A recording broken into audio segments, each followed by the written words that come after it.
Hello there, Ernestine. Good evening, Danielle. How are you? Thank you for joining us 148 into the program, and we have 1 hour. We're going to talk about the challenging narcissist. What does that mean to have a challenging narcissist? It's when somebody challenge everything you do, debunk everything you say, and make you feel like you have no power, no weight to anything you do and anything you say. So they dismiss everything you do. They dismiss everything you say, and they challenge you on a scale that is off the charts. The challenging narcissist is a competitive narcissist. If you do good, they got to do better. If you do better, they got to do the best. Whatever it is, you're going to climb at a lower scale. They're never going to allow all of your possibilities to come out. They're never going to allow you to see yourself for who you really are. They never going to build you into what you could be. They are never going to cause you to grow. They're going to exacerbate everything you do. Thank you so much, Ernestine. I appreciate you. So we're going to talk about that. We're going to talk about the challenging narcissist when they challenge you to everything. And see, when you get into a competitive mode and you're on a competitive mode all the time, you're always on edge. Nothing you do relaxes you. And that what you know what that causes? You're always dealing with high blood pressure.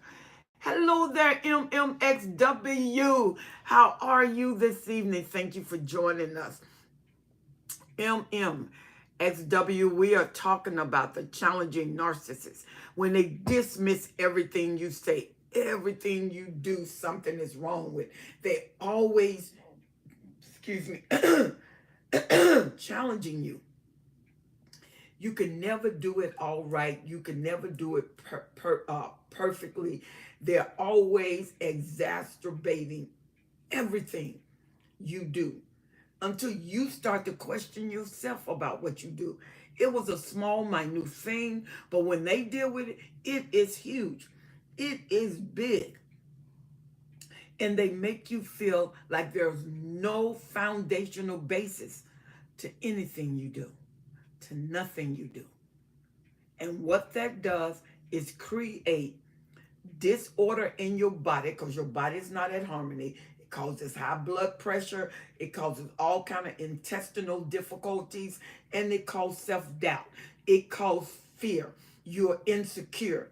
You're always tiptoeing around everything because you know if I do anything, they're going to challenge it. When you are in a constant challenge mode, when you are in a fight mode all the time, it is going to exacerbate your energy. Why? Because you're in fight mode. And after a while, you stay there so long, you don't even feel like fighting. You like, whatever. Then you go to passivity. And when you go to passivity, you can get into what is really happening. Because now you got causative and decedent. You don't want to look at it. You don't want to deal with it.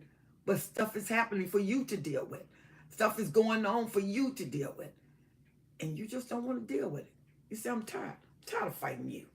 I'm tired of arguing with you. I'm tired of you challenging me. Every time I do something, you challenge me. Nothing is ever right. I can't ever do anything right. And that's what you start thinking. And guess what? That's exactly what they want you to think. Have you ever been there, MMWX? W, where you are challenged with everything you do. She said, I was helping some homeless people, and I noticed one of them was like this. Wow. Isn't that something? Yep, Danielle said it wears you out. Let's deal with both of those.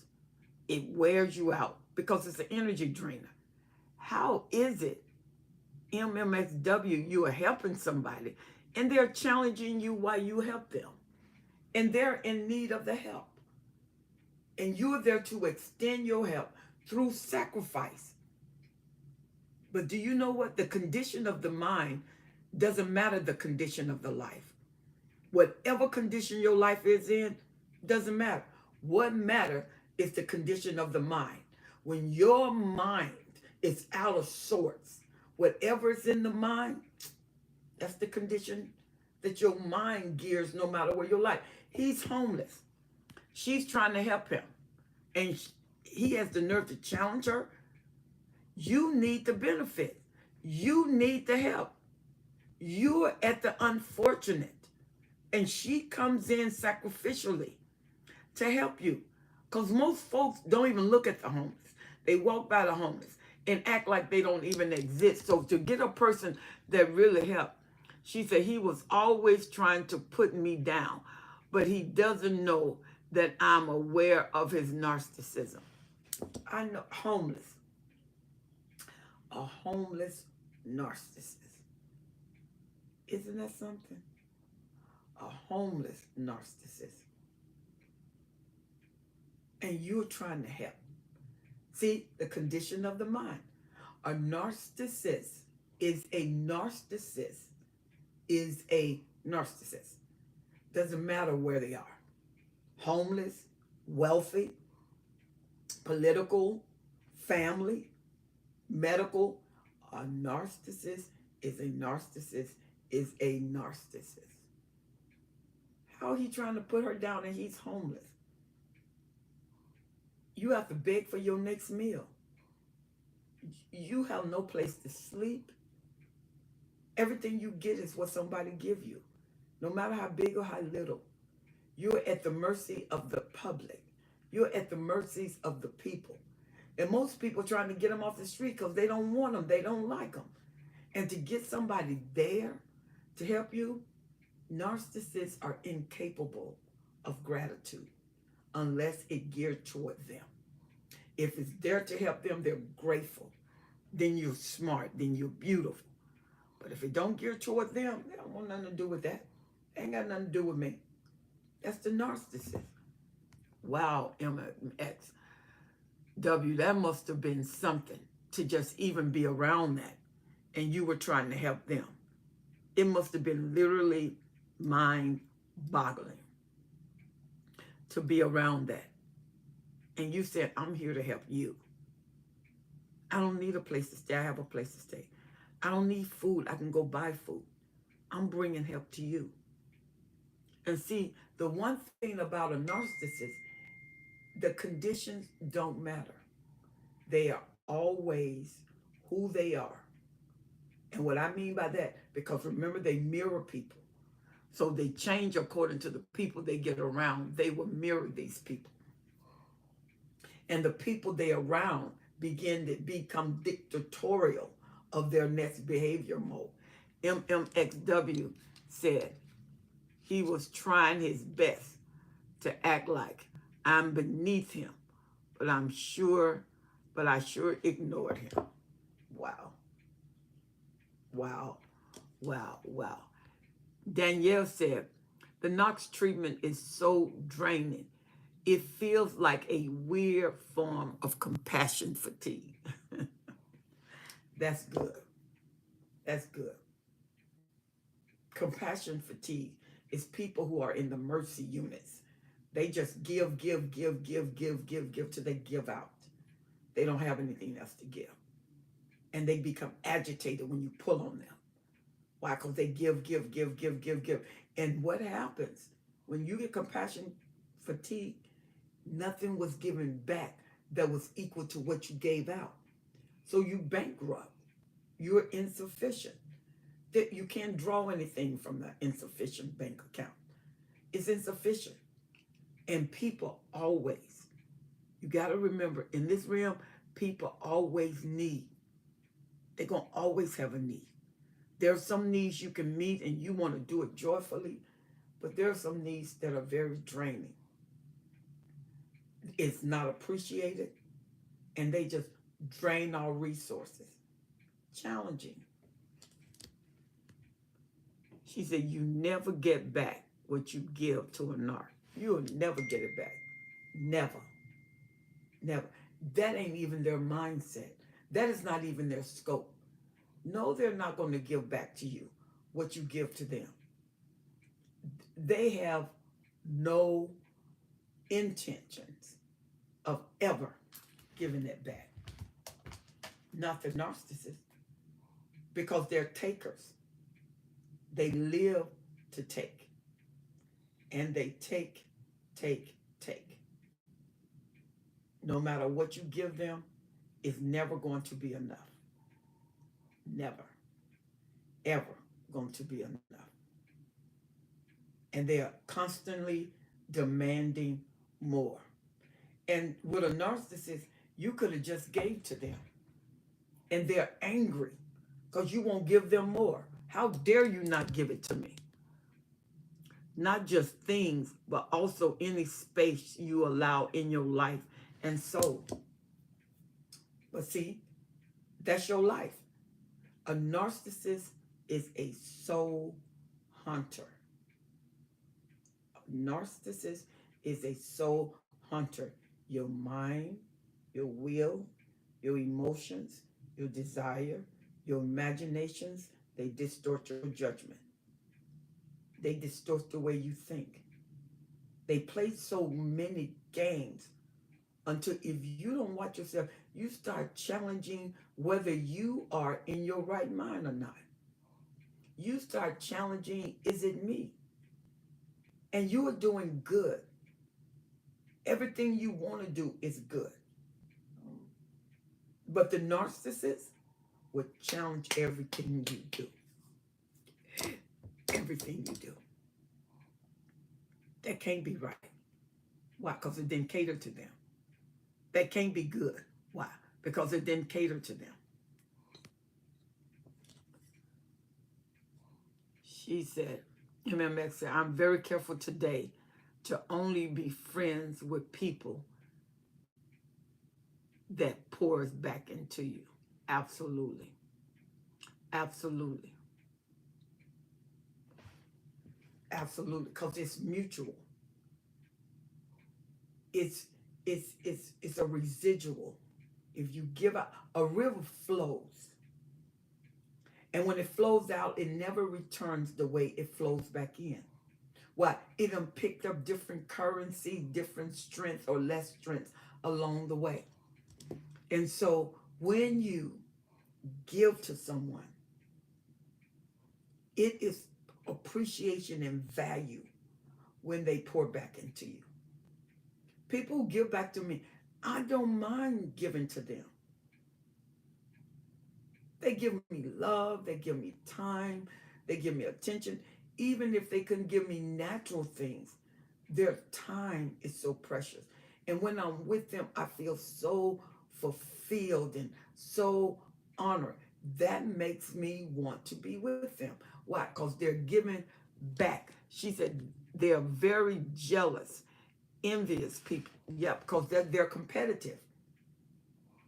If it look like you got anything greater than them, it's a fight. They're going to create a fight. They're going to create a battlefield. If it's peace, your peace is going to leave unless you know how to maintain it. Because they cannot be secondary in any way. They can't even see themselves being secondary in either way. A narcissist will fight you. Who do you think you are? And you're like, what? What do I do?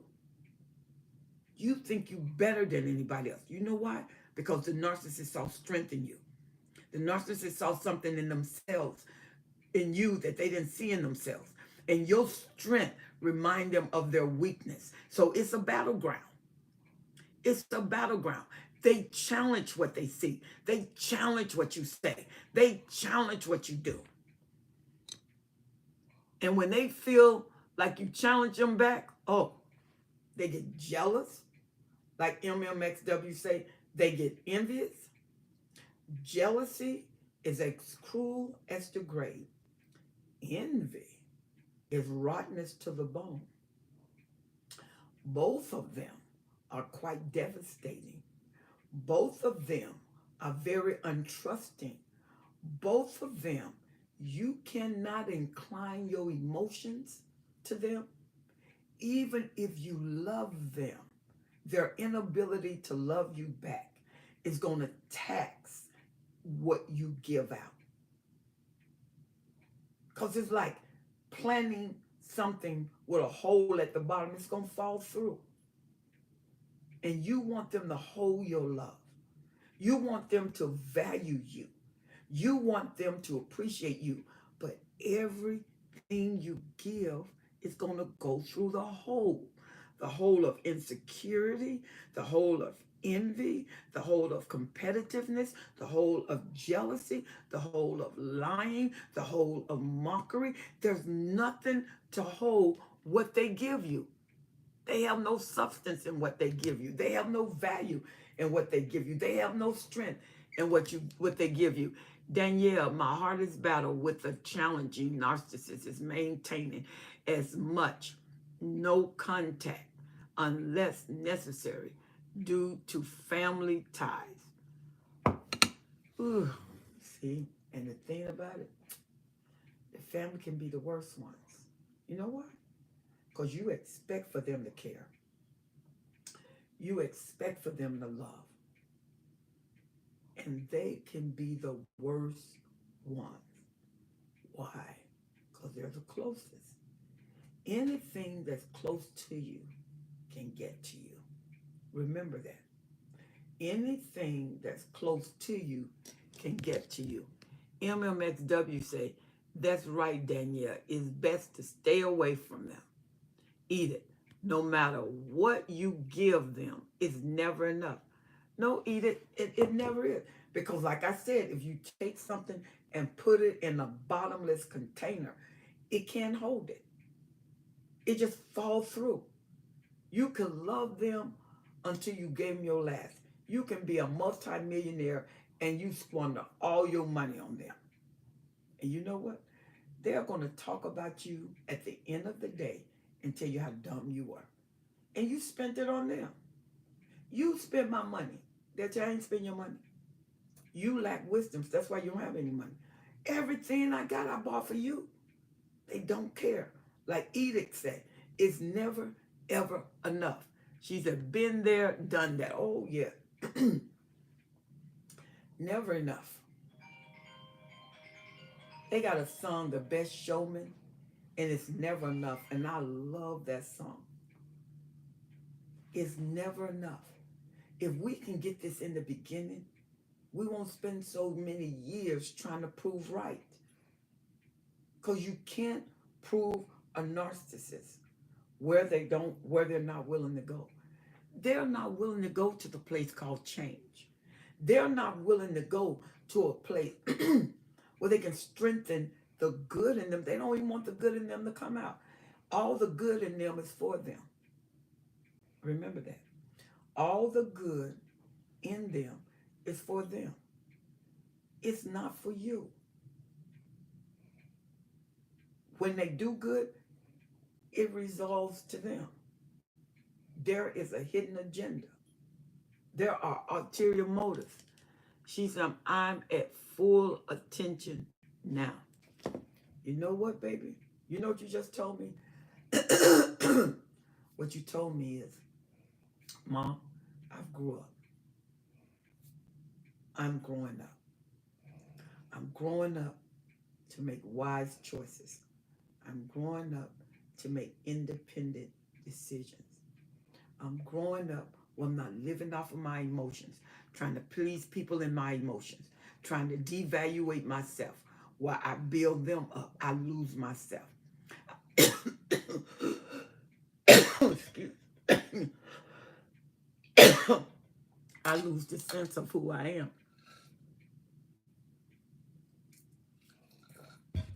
At the cost of them finding themselves. She said, it took me years, this is Edith, to learn to love myself. My mommy, family, my son are all narc. And I am finished. I give them to God. Why? Because he's the only one that can change them. Danielle said, yep. That's it, I'm growing. And I'm going to allow myself to grow up. I'm not going to fight myself in growing up. I'm going to allow myself to mature. And some maturity is painful because to mature, you have to make some strong decisions. And I'm going to make a decision to value me. She said, that part right there. I'm making a decision. And I'm going to tell you what the narcissist does. They're going to make sure you fail. She said, he cursed me out on day. He cursed me out one day and asked me for gas money the next. Whoa. And I ignore him. I'm no longer watering dead grounds. Ooh. Good MMXW. She said, I'm not going to do it. I'm not going to put my energies into a field that has no ability to grow. I plant the seeds, I water, and I cultivate it, but the field is bomb. The field is no good. So it doesn't matter what seeds I put in the ground, the field won't grow it. It's not the seeds that's the problem. It's the root, the field, the heart. The narcissist, they are devaluation specialists. They make sure you stay in your place. And your place is always beneath them. They always have to look over you. They don't even want to look at you. They always have to look over you. You are not worth being with me. You are not worth being equal to me. Danielle said, MMXW, ditto. Come on, y'all. See, once you get it, you get it. But you better know what it took for me to get it. You better know what hell I went through to get it. Broke, almost. Out of my mind, almost. Emotionally drained, almost. Isolated, almost. And challenged everything, even the good that I tried to do toward them. They challenged the good I tried to do for them. It doesn't matter what I do. It's challenge. Even if I'm thinking to do you good, you challenge the good that I want to do for you. Like Edith said, it's never enough. Something is always wrong with it. I could have did a little more. I could have gave a little more. If you got $100 and you give $100, there's no more to give. You mad because I didn't have 101. So you challenged the 100 because the 1 isn't there. That's the way it is with a narcissist. Can you handle that? Can you live with that? Can you handle that as an everyday functionality? Because they're going to demean. And when they praise you, you're praising them. When they praise you, you're lifting them. When they praise you, you gave them worth and value. And they're happy. Temporarily. Then after a while, that won't even work. Because they think, what do you want? You praised me for what I said yesterday. And now today, online. Now today, you challenge everything I do, everything I say. Y'all, that's the way the narcissists work. If you think you're going to get in a win-win situation, you're not. But I've been with them for 10 years. How did that work for you? Because 10 years, you still fighting. 10 years, you still trying to get your value. 10 years, you still trying to register that they care. Children's later, grandkids later, years later, your life felt like you went through a whole transition of going in circles. Edith says, for years I thought it was me because it was them against me. Of course. That's what the challenge is. To make you point back at you to say it's me. It can't be them because both of them can't be wrong. Oh yes, all of them can be wrong. She said, I won't let it cost me my mind. See, I'm right there. no longer your life. And when you get smart enough, you won't even waste your time. MSW said they do the very thing in their power. They do the very thing in their power to erode you. He had 3 exes that passed. Whoa. Each one that passed built him. Each one that passed strengthened him. Each one that passed encouraged to keep going. Why would you modify a behavior when you're getting your results? You won't. Because if you devaluate, how is that going to build a person? And it's intentional devaluation. It's not unintentional. It's intentional devaluation. 3 attempts on my life is beyond enough. Oh my God. I agree. I agree. You know, after a while, independence have to kick in. And you know, in order for me to live, I got to be away. I have to go no contact, no matter what that is. What does that look like for me to pull away? What does that look like to be no contact? What does that look like for me to survive? Because I'm in survival. Survival doesn't mean thriving. I'm just in existence to get where I'm living.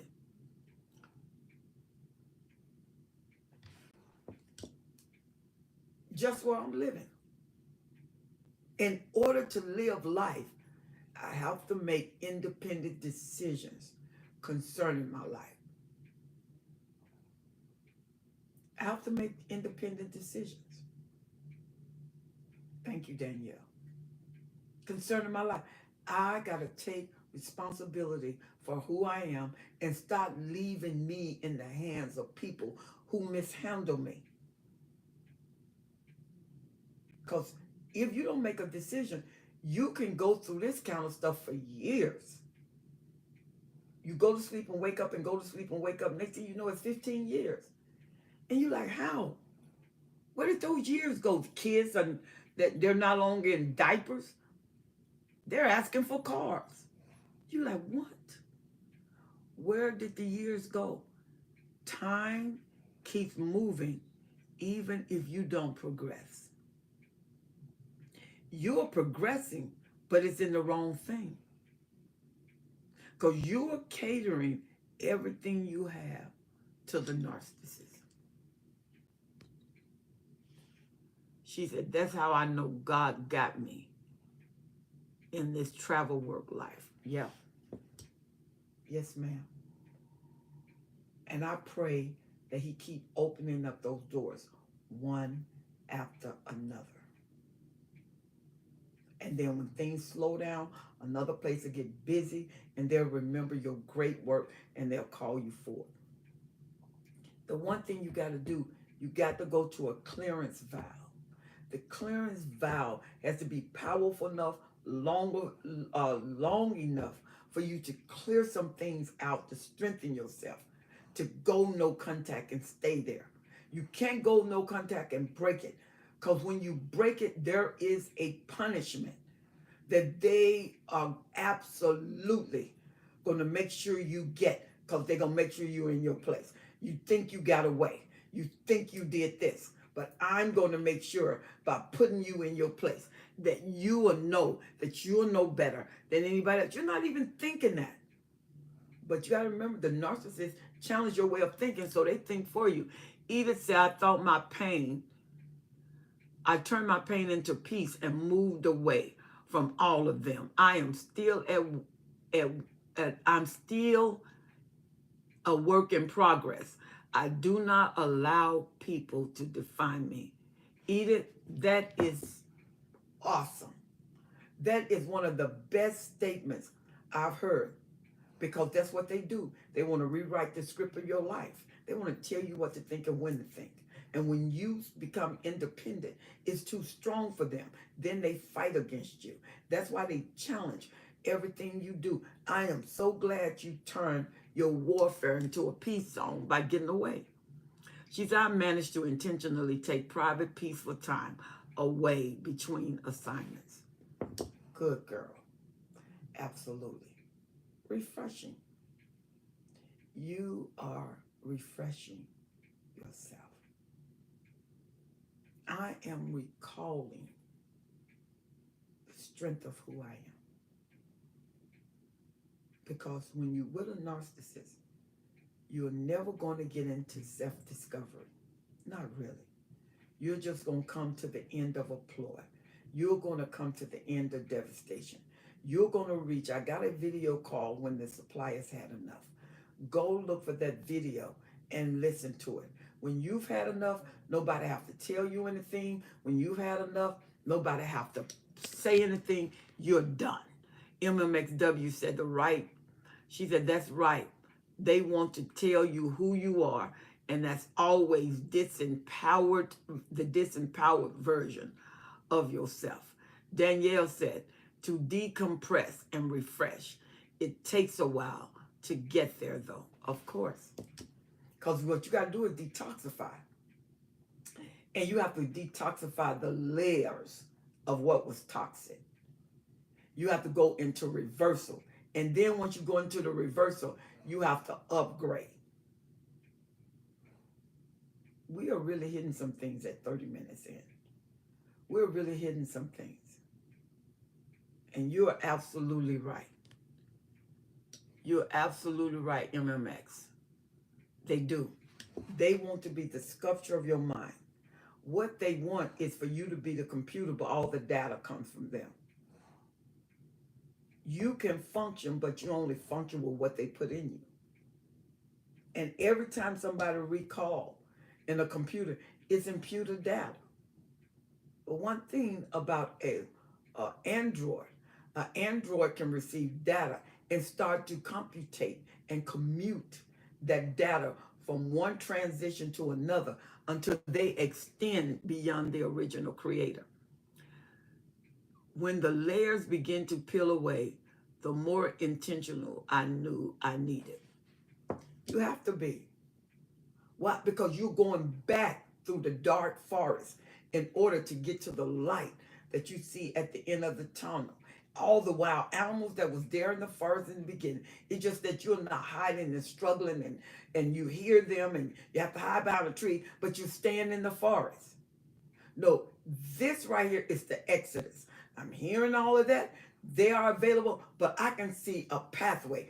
I can see a light. So I head toward my freedom. She said, that part. Yeah, I head toward my freedom. Why? Because I'm focused on where I'm going, and I'm no longer focused on them. I stopped making them the whole aspect of my life. All of my energies, all of the reason why I do what I do, they stop being the reason. When they stop being the reason, I noticed I started expanding. I started thinking about me. I started growing me. I started expanding myself, my vision, my purpose. And that fade away look that was in my eyes, it's no longer there. I have light in my eyes because I got a future. I got hope. And when a relationship ends, the last thing that ends is hope. Because you want to give it one more time. You want to try it one more time. You want to say just one more time. I'm going to let them see if they change one more time. I'm going to see if I can do it one more time. I'm seeing if they can be with me one more time. I'm going to see if they acknowledge me one more time. The one more time is the most dangerous time of your life. Why? It's a reconnection zone.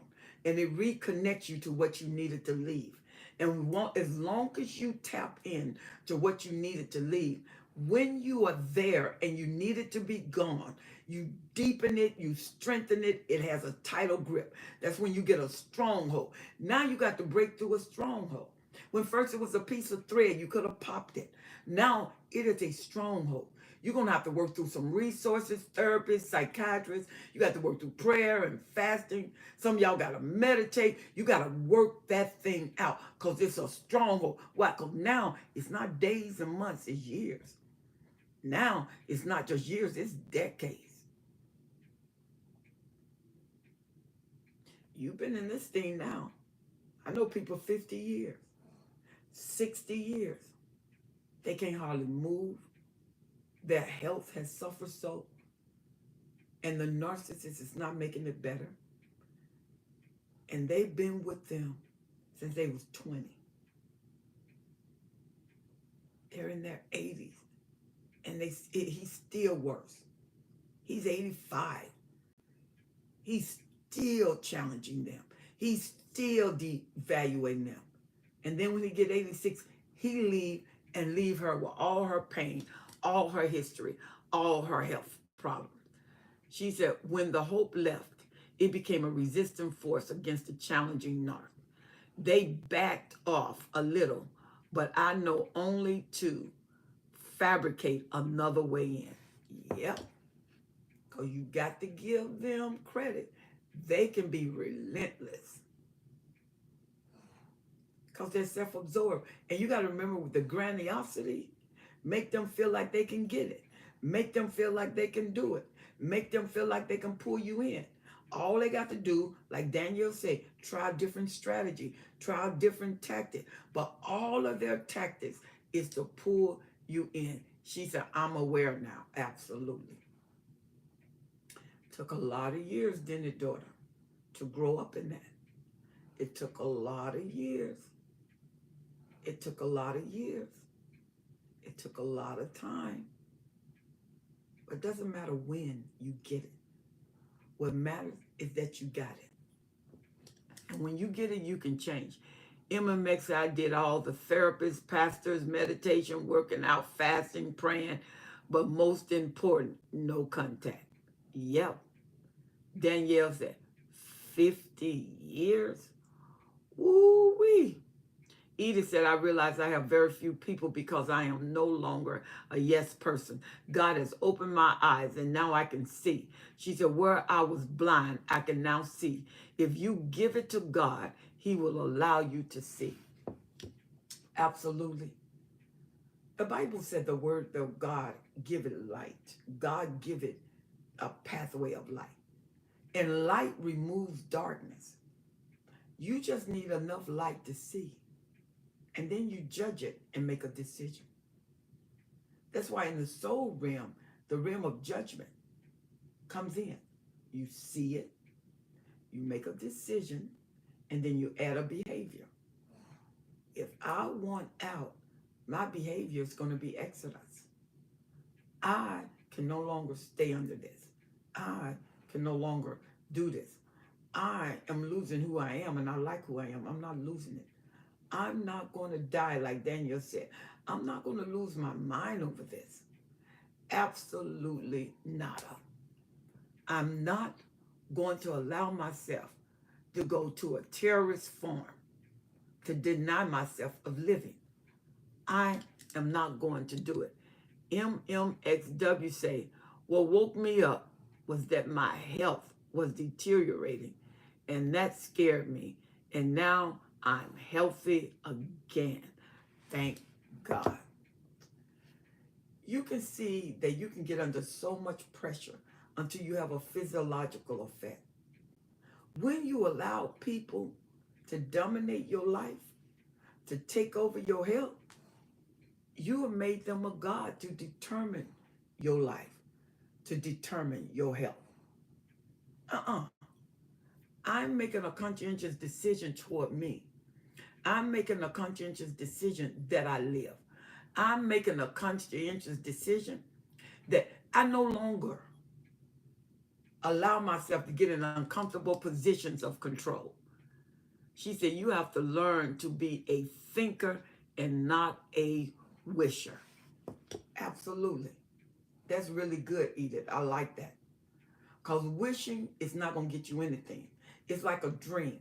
Until you activate that dream, it's only in your subconscious. It has no substance until you sleep. And you can't sleepwalk and live. You have to wake up. She said, all well said. Absolutely. You have to wake up. Sleepwalking is dangerous because you don't remember it. It affects your memory. And you got to remember, When the narcissist leaves, that's the last gift they gift you with. The gift package of memory. That when they're gone, you can remember and still crave them, still want them, still dream of them, still think of them. That's their gift to you. Memory. And when you got to go in and flush that memory out by remembering something stronger than the memory that made you weaker. Because strength always overthrow weakness. Strength and weakness cannot dwell together. If I got darkness and I bring in light, the light will overpower the darkness. The darkness leave because the light is a stronger force. Where strength is a stronger force. If you find yourself weak, you find yourself with the inability to walk in the things that you desire, that means you're lacking strength. You have to go and get strength. And that's when you start getting your peace. When you start getting your joy. The joy of the Lord is your strength. When you start getting that back, you're going to get your strength back. No matter what you go through. No matter what you've been through. No matter who took you through it. No matter how close they were, how far they were. Doesn't matter. I'm taking responsibility, like Danielle said.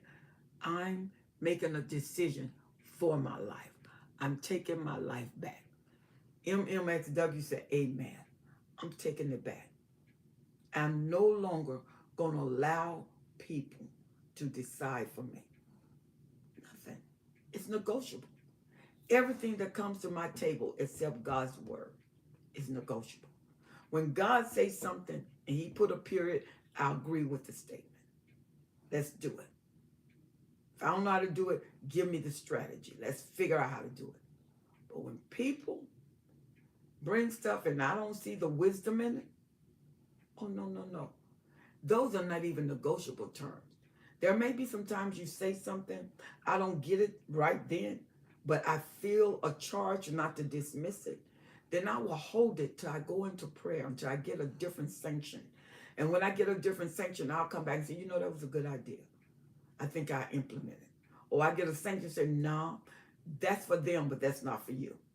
See, you got to work, recognize when things have been personalized. See, the narcissists give you all their stuff, but it's not personalized. It worked for you because you're in a dead mind frame. It won't work for me because I got a living soul. My mind is alive. I care about people. I have compassion about people. I feel different things that you don't feel. I have the mercy. Because there's some people can crap on people. They don't feel nothing. I can't do that. I got a conscience. And I don't want to distort my conscience by enabling it when a sensitivity comes. The narcissist would challenge every single thing you do. Every single thing you say. That's what the narcissist would do. And when you're doing good, it irks them. It irks them that you're making it. It irks them that you don't feel a need for them. Because they thought they had you tied up real good. They ain't going to be able to function without me. They ain't going to be able to get nobody better than me. Ain't nobody going to love you. That's what they'll tell you. Ain't nobody going to love you like me. You never did, so how? So anything they give is a step up. But the narcissist say, they are not going to care for you like me. You're going to always need me. You're going to always want me. And they said, when you call me, I'm going to be there. Come on. There used to be a song. Whenever you call me, I'll be there. Whenever you need me, I'll be there. Or I'll be around. That was the narcissist. Because they know in their heart you're going to need them. Why? Because when I tied you up so good, I made you feel responsible for me. And that response was like taking care of a child. You're going to always feel the need to take care of me. No, I won't. No, you don't take care of grown folk. Have the ability to work, have the ability to take care of themselves. You take care of you. And that's why the narcissists know how to love bomb. And the love bombing is not just in the beginning of the relationship. It's just not in the beginning of the relationship. It's all through the relationship. I had to accept that if I was the only one who wanted deliverance from generational abuse, then so be it. See, that's what I'm talking about. That's what I'm talking about, Danielle. See, that's what we call the curse breaker. The curse breaker have a different mindset because they got to go back and clear up the foliage. They got to go into the forest and tear down the trees where there's snakes and bears and everything in the forest. They got to go and clear because they got to make a pathway for the rest of the family. Can you imagine being in the Amazon, tearing down foliage to make a pathway for people? This is what you have to do with your life after the narcissist. And there is life after the narcissist. There's life after the narcissist. There's life. Beautiful life. Long life. Incredible life. Peaceful life. Amazing life after the narcissist. If you don't remember anything else, remember there's life after the narcissist. Like Edith said, I'm at peace. And it was her son and her mom, y'all. Dog. She said, you birthed me. But once I'm raised, the cord has already been severed from birth. I'm not going to act like your umbilical cord is still connected to me. Do you know the baby and the mom keep cells from each other for the rest of their life? That's why the narcissist mom, you can feel obligated to the narcissist mom or dad. Why? Because there's cells that constantly speak to your environment to try to pull you back to connectivity. And you got to say, they may be in me, but they're not the functionality of me. They're just proof we was once connected. But the fact that the cord was broken is proof that we're disconnected. I'm disconnecting from all of this drama. She said, that's right, Danielle. See, I'm disconnecting from all of this drama. I'm not going to keep this stuff with me or inside of me. I'm not going to play this movie over and over and over in my mind. I'm not going to ruminate. This is why, which on another program we're going to talk about. When the narcissist work, he worked intensely on you. Because he know whatever he do has to last. Because once the mask come off, you are finished. You are done. Danielle said, if they want to sit in it, I'll leave them there to sit. Whoa. MMXW say, I had to put a lot of distance between my family. Nobody was safe. It took me decades to accept it. Decades.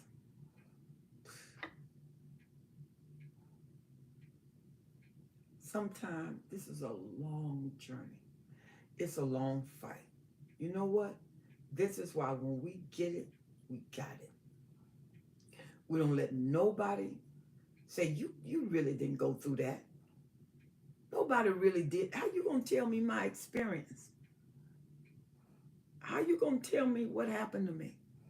And you live that thing, like Daniel said, 50 years. MMXW said, it took me decades, and that's with an S. A decade is 10 years. It took her decades to get over it. Do you think I'm about to pick up a familiar spirit and connect with it? She said, I grieve for a long time, having to stop talking to my parents and my siblings. Because that's family. That's why the devil hits family. He brings a connectivity of pain and torture. Because your brain will override wisdom sometime for your family. That's why it took so long to get it. Because how is it? I came from you. You raised me. You carried me. You fed me. You looked out for me. Well, when you look about the history, other folks was involved for your own safety. Edith, it took all the pain I took all the pain from my family for years. I knew, but I made it.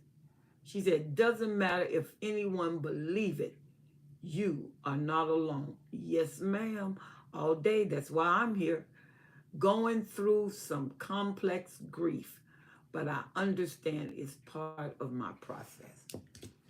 Danielle, I can applaud you on that. Absolutely.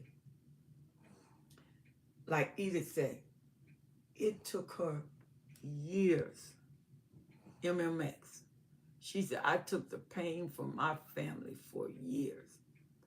I know, but I made it. She said, and it doesn't matter if anyone believed me. I know I'm not alone. No, because God is with me. Because some people don't believe that you can go through what you go through. They don't believe it. You see what I mean? Some people don't believe that a person can have that much pain by one person or a series of families and make it. They don't believe it because we negotiate terms of where we exist. And their existence in this life part is not your existence in yours. And you can't think like them. And you never let anybody take away your experience. If this discussion has helped you, share with someone that you care about. Absolutely. Make sure you're subscribed. If you're not subscribed to my YouTube channel, make sure you subscribe to this channel. Like and share the page. Share it with someone. You will be amazed who need to hear this. You will be amazed how your story affects change in the lives of other believers. You will be amazed how somebody just waiting to hear that you went through this so they would think, I'm not crazy. And if you said this has helped me, write me at destinyhelper12s@gmail.com. destinyhelper12s@gmail.com. And you say, this has been such a blessing to me. It was good for me to hear it even though I knew it. And it's good when I could vocalize what I've been through. Thank you for supporting. We come and share and grow. Thank you so much. We got 6 minutes left. Let's make this 6 minute powerful. See, when the narcissists challenge you, they are being challenged. You only see what they're doing to you, but you don't see what's happening to them to make them do what they're doing to you. They're being challenged in what they do. They're being challenged in what they say. They're being challenged in the lives they take. They're being challenged.